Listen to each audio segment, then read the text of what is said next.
محمد مكادي عمدة قرية الجزائر. هي القرية كان اسمها الأول قرية الفاروقية نسبة للملك فاروق، وبعد كده بعد الاتحاد بين مصر والجزائر سموها قرية الجزائر. قرية الجزائر أصلا منبثقة من قرية اسمها قرية السرارية شرق النيل.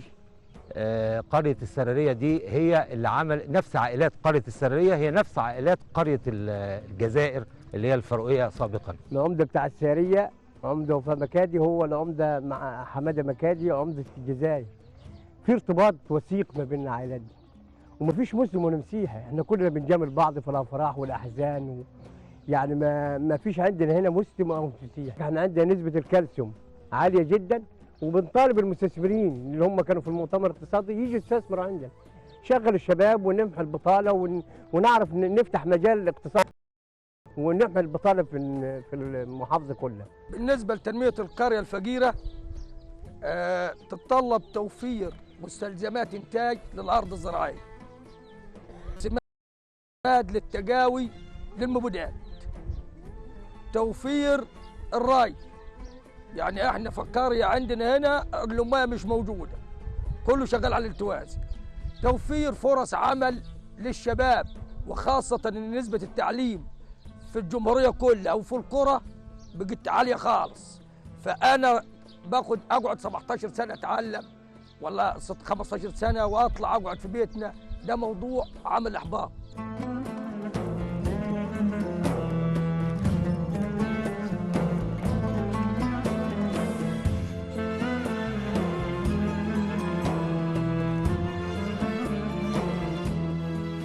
الشباب عموما لازم يكون ليهم دور محترم ونموذج مشرف في تنمية القرى، ونشوف احتياجات القرية وايه مطالبنا عشان نقدر ننمو بقرية محترمة، قرية نموذجية، يبقى في تآلف وترابط ما بيننا احنا كشباب كأسرة مع بعضينا، واخد بال حضرتك، ونقدر نبني افكار مترابطه ما بيني وما بين اخويا القبطي الشاب اللي زيي، ونقدر نوصل لنموذج محترم يليق بقريه الجزائر. في عندنا مشاريع في القريه، يمكن عندنا المحاجر شرق النيل واخد عماله جامده قوي من الشباب.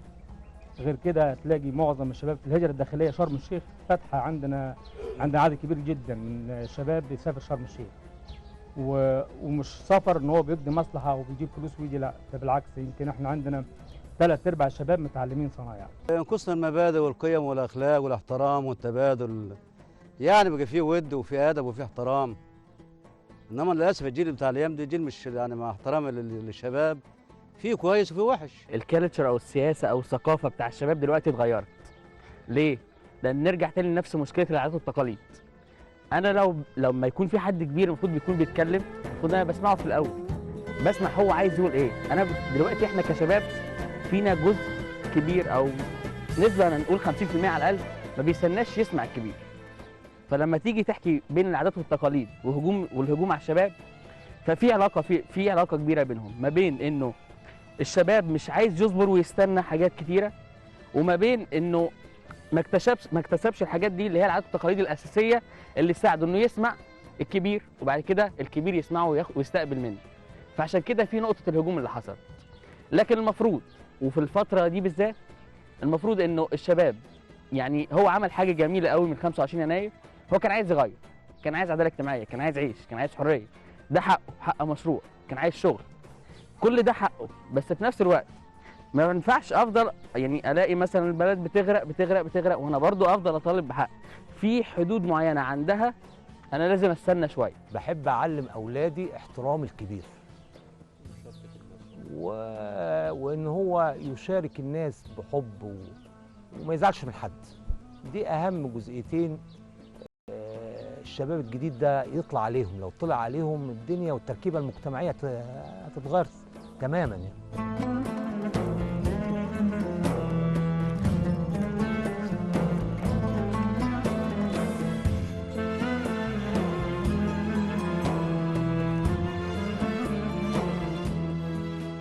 في يوم 7/12/78 تحديدا كان يوم جوازي،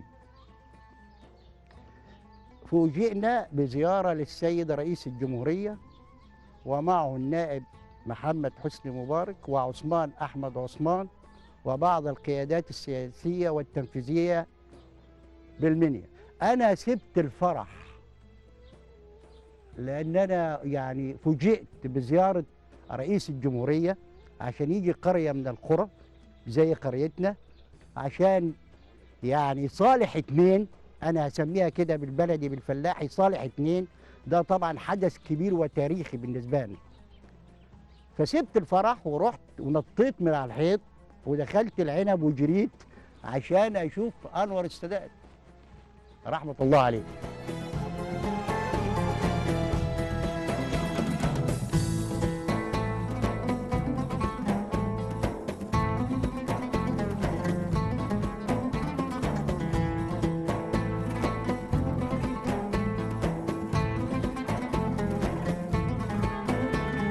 وطبعا كان لينا الشرف ان الطائرة الرئيسية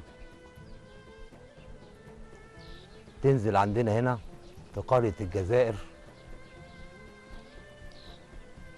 وبتحمل بطل الحرب والسلام الرئيس الراحل أنور السادات. اليوم ده طبعا ما يتنسيش، أنا كنت في ثانوي عام وأبهرني، وأنا كنت شخصيا على المستوى الشخصي معجب بالرئيس السادات، وأبهرني منظر الرئيس السادات وهو نازل من على سلم الطائرة الهليكوبتر بتاعته، واصطفينا كده كلنا العائلة، عائلة مكادي، وعشان نسلم عليه. فأنا من إبهاري بيه لما سلمت عليه نظري وراه. القرية الوحيدة اللي في محافظة المنيا نالت شرف زيارة السيد الرئيس السادات. طبعا كانت ده أدخلت السعادة والبهجة والسرور على جميع مواطني القرية. ومن ضمن المفارقات اللي حصلت في القرية إن في نفس اليوم اللي حضر فيه اللي شرفنا فيه الرئيس اتولد أخويا أنا، فبفرحة بزيارة الرئيس الحاج سماه سادات، وهو حاليا الوقت مدرس إنجليزي في القاهرة. وطبعا كانت من ضمن الزيارات اللي لسه عايشين عليها واثرت في نفوسنا ودخلت علينا السعاده والبهجه. الزياره دي ما بنساهاش لغايه دلوقتي، ما بنساهاش لغايه دلوقتي، وبحكي لاولادي اللي حصل، واولادي بيحبوا يتفرجوا على الصور، صور الزياره يعني.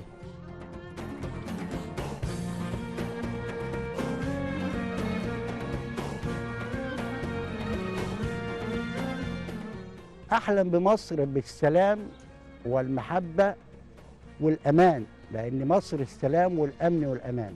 بتمنى لمصر التقدم الاقتصادي، السياسي، العسكري، الاجتماعي، تبقى رائدة في المنطقة وتبقى من الدول المتقدمة في العالم.